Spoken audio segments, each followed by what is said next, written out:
ভাৰতৰ যি সংগঠনক লৈ ভাৰতে গোটেই বিশ্বত গৌৰৱ কৰিছিলে সেয়া হৈছে ইছৰো সংগঠন। ভাৰতৰ বিখ্যাত চাইণ্টিষ্ট, ৰকেট লঞ্চাৰ আৰু মহাকাশ গৱেষণাকাৰীসকল হৈছে ইছৰো সংগঠনৰ। ডাঙৰ ডাঙৰ বিজ্ঞানীসকলে বৰ্তমান পদ ত্যাগ কৰি আছে ইছৰো সংগঠনৰ পৰা। কি হৈ গ'ল এইখন দেশত? প্ৰায় 100জনৰ ওপৰত ডাঙৰ ডাঙৰ বিজ্ঞানীয়ে ৰিজিগনেশ্যন দি দিলে। কি হৈ গ'ল? যিসকলে চন্দ্ৰায়ন 3 লঞ্চ কৰিছিলে, যিসকলে চন্দ্ৰায়ন 2 লঞ্চ কৰিছিলে, যিসকলে আগলৈ কৰিব গগনয়ান মিছন, বেছি সময় নাই।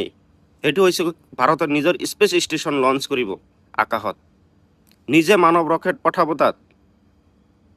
সেইসকলে এতিয়া পদ ত্যাগ কৰি আছে। কি হৈ গ'ল এই দুখন দেশত? পলিটিক্সৰ কোনো অসুবিধা পাইছে নেকি?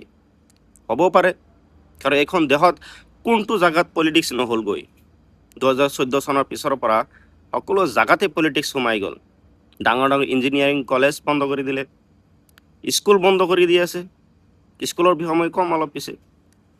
এতিয়া এই চাইণ্টিষ্টবোৰ যিসকলে ৰকেট ছেটেলাইট লঞ্চ কৰে, বিশ্বৰ বিভিন্ন দেশৰ ছেটেলাইট আমাৰ ভাৰতবৰ্ষৰ পৰা লঞ্চ কৰা হয় আৰু কম সস্তা দামত। আৰু আমাৰ ভাৰতবৰ্ষৰ বিজ্ঞানীসকলে যি ৰকেট বনায়, ইঞ্জিন বনায়, একেবাৰে সস্তা দামত বনায়। যি ছেটেলাইট বনায়, একেবাৰে সস্তা দামত বনায়।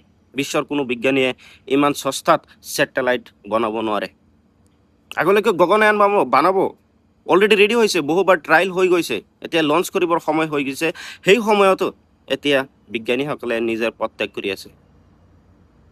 এই দেশৰ বৰবাদী বেছি সময় নাই। মই নামকে নকওঁ, বাছ অলপ চাই চিতি থাকিলেই হ'ল। কাৰণ আমি মুছলমান, আমি সত্য কথা ক'লে আমি এণ্টি মুছলমান হৈ যাওঁ।